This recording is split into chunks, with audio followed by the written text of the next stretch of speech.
helping people find strength, hope, and purpose during and after life's hardest battles. Hello, survivors. Welcome to part 2 of What Doctors Don't Tell You. Firstly, let me apologise for the delay in uploading this second video. I've got another couple of projects that I've been working on and they consumed more of my time than I expected. So, yeah, I wanted to get the video out last week, Friday. We're now on Thursday, so I've attempted to make the video Monday and again on Tuesday, but I just didn't have the time basically. So, what doctors don't tell you. Now, in defence of doctors, first and foremost, a lot of it will come down to time, how many patients they've got to see, how much information is there in front of them. So the point I was making is that basically make sure that you are having a look at side effects, even the less common ones, because you'll find that some of them, not all, will affect you in some way. And even if it affects you and then passes, what happened to me was basically reading my hydrocortisone leaflet. I'm talking a good 70 to 80% of the symptoms I had felt at some stage, and it was like, wow, that's strange, because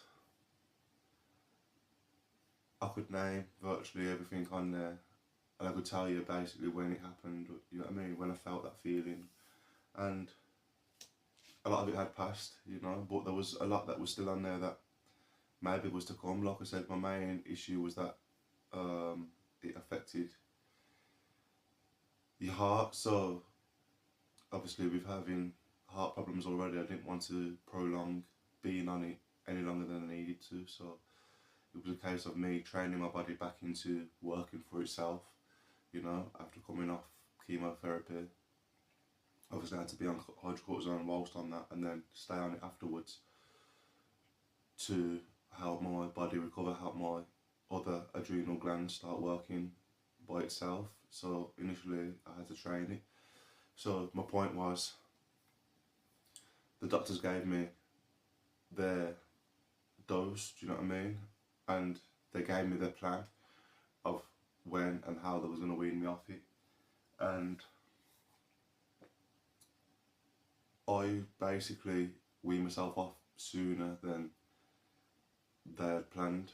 I lowered my dose slowly, and obviously I was having regular tests, so I knew how it was working, how it was functioning, do you know what I mean? So it's not a case I was gambling with my health or my life. It was more a case of I had the numbers in front of me, I knew what they was aiming for, and I could feel what was going on with my body.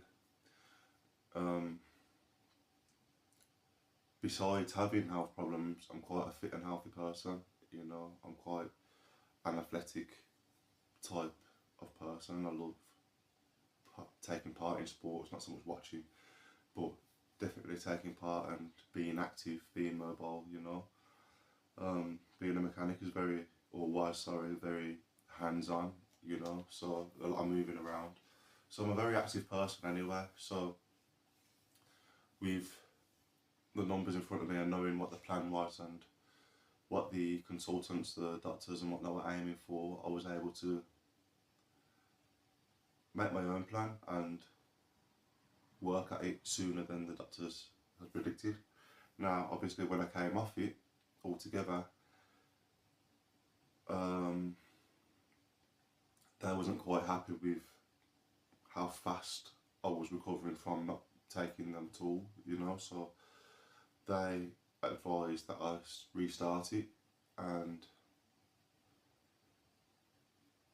in all honesty, I didn't restart. I felt like there was no point in working so long to come off it to then give up within 4 weeks, so And then after fifth and a half, 5.5 weeks, I started feeling the difference, and my body was feeling more and more normal.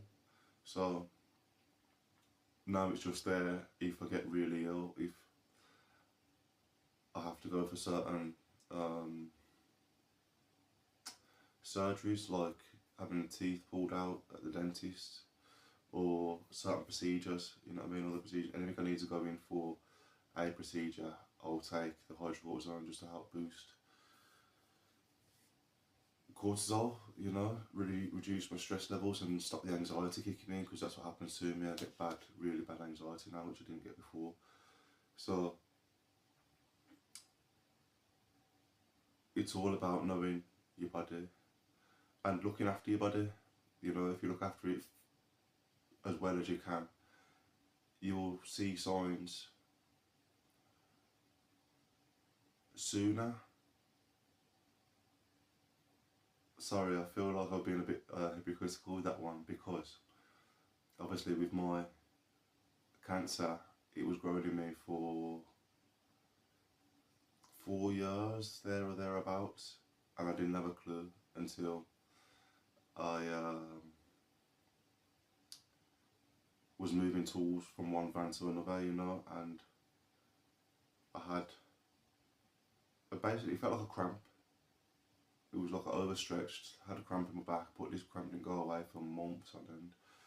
And like I say, I was quite fit and agile, I was working, so things can happen without you knowing, but the better care that you take of your body, the easier it is for your body to recover from things, you know, the easier it is for the surgeons, the doctors, or, you know, for them to work on you, for them to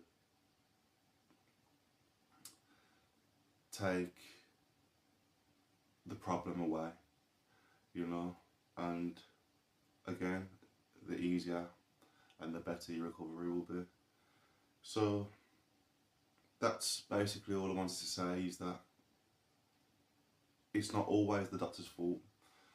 Take ownership, you know, take accountability, but it's about looking after yourself first, you know, put yourself first, read through it, understand it, and know your body so that you can work with the doctors, with the consultants, as much as they're trying to work with you. You know, you can come to a better understanding, have a better relationship, and not feel like that they're just dictating to you, because they can only go off numbers, they can only go off, you know, percentages and that sort of thing. So it's down to yourself. Not everybody's the same, everybody's different, everybody has different body shapes, different, you know what I mean, recovery times, all of that sort of thing. So it's knowing yourself, knowing how you recover, how you work, and how to dose things, basically, you know, how to use what they're giving you to help you. You know, they can't help you every day of the week, so they can only do the best, and you have to do your best as well for yourself. So I hope this helps, and if you know somebody that is struggling, you know, or going through hard times, then show them this video so that they can know that somebody else is out there, you know, with life experience, with life understanding. And if this helps you, then leave a comment, leave a like, so that somebody else in the similar position, you know, who needs some more understanding, that the video can reach them too, you know. See you in the next one. God bless. See you soon. Bye.